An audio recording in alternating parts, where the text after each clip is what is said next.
नमस्कार मित्रों, अनंत कथा सागर चैनल में मैं डॉक्टर आदित्य पाराशरी आपका फिर स्वागत करता हूं। महाभारत कथाओं की श्रृंखला को आगे बढ़ाते हुए महाभारत की कथाएं चल रही हैं। द्रोण पर्व चल रहा है और अर्जुन अभिमन्यु के शोक में डूबी हुई सुभद्रा को आश्वासन देने के लिए पहुंचते हैं। अर्जुन और कृष्ण थोड़ी देर सांस खींचते हैं, फिर अर्जुन जो है कृष्ण से बोलते हैं, माधव आप तो ऐसा कीजिए कि पुत्र वधू उत्तरा सहित अपनी बहन सुभद्रा को धीरज बंधाइए, उनका और उनकी सखियों का शोक दूर करने का प्रयत्न कीजिए।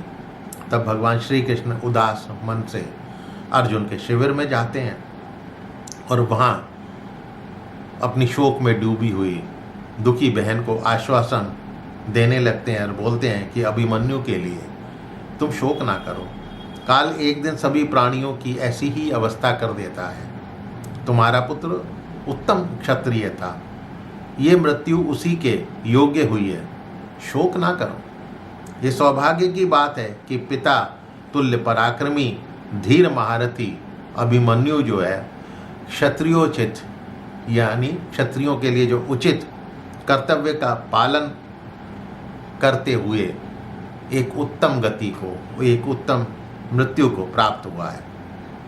तपस्या, ब्रह्मचर्य, शास्त्र ज्ञान, सद्बुद्धि द्वारा साधु पुरुष जिस गति को पाना चाहते हैं, जिस मृत्यु के बाद जिस दुर्लभ लोक को पाना चाहते हैं, वो गति तुम्हारे पुत्र को मिल गई है। बालक की हत्या करने वालों में वो जयद्रथ कल अपने बंधुओं समेत इस अपराध का दंड तो अवश्य पाएगा। कल तुम सुनोगी कि जयद्रथ का सिर काट दिया गया है। अतः रोना बंद करो, शोक त्याग दो।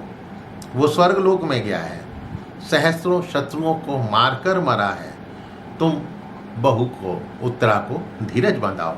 तुम्हारे स्वामी जो करना चाहते हैं वो निष्फल नहीं होता। अब कृष्ण से जब ये सुना तो सुभद्रा रोने लगती है कि बेटा अभिमन्यु, मतलब अपने बेटे को याद कर रही है।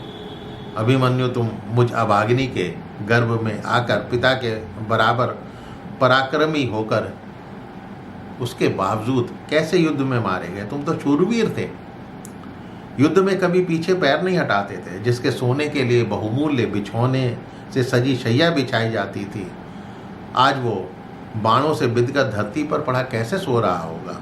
शक्तिशाली पांडवों के होते हुए भी तुम्हें अनाथ की तरह किसने मारा। तुम्हें देखने को मेरी आंखें तरसती हैं। मैं आज यमलोक चली जाऊंगी, तुम्हारा सुंदर मुख कब देख पाऊंगी मैं। धिक्कार है भीमसेन के बल को, अर्जुन के बाणों को, पांचालों के बल को, जो युद्ध में तुम जैसे वीर की रक्षा ना कर सका। बेटा तुम तो मुझे सपने में मिले धन की भांति मिले और नष्ट हो गए। ये मनुष्य जीवन पानी के बुलबुले के समान नश्वर है।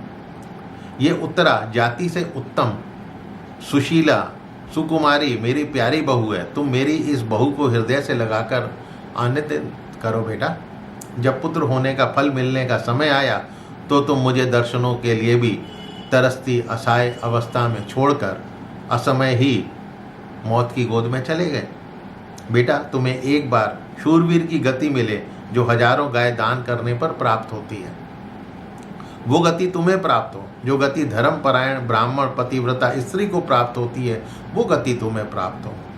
इस तरह विलाप करती हुई सुभद्रा जो है पगली सी मूर्छित होकर धरती पर गिर पड़ी। श्री कृष्ण अपनी बहन को होश में लाने का प्रयत्न करने लगे। फिर कृष्ण बोले, सुभद्रा तुम पुत्र के लिए शोक ना करो, वो सर्वश्रेष्ठ गति को प्राप्त हुआ है। तुम उत्तरा को धीरज बंधाओ। हमारी तो इच्छा ये है कि हमारे कुल में जितने भी पुरुष हैं वो अभिमन्यु की गति ही प्राप्त करें। तुम्हारे पुत्र ने जो आज अकेले ही जो पराक्रम दिखाया है, उसे हम और हमारे कुल के अन्य पुरुष भी दिखाएंगे। इस प्रकार वो सुभद्रा को आश्वासन देकर श्री कृष्ण जो हैं वो वहाँ से फिर से अर्जुन के पास उनके शिविर में चले गए। उसके बाद क्या होता है अगले एपिसोड में। तो मेरे चैनल को सब्सक्राइब करना मत भूलिएगा, और यदि हो सके तो इष्ट मित्रों से इसको शेयर अवश्य कीजिएगा। मिलता हूँ अगले एपिसोड में, तब तक के लिए नमस्कार।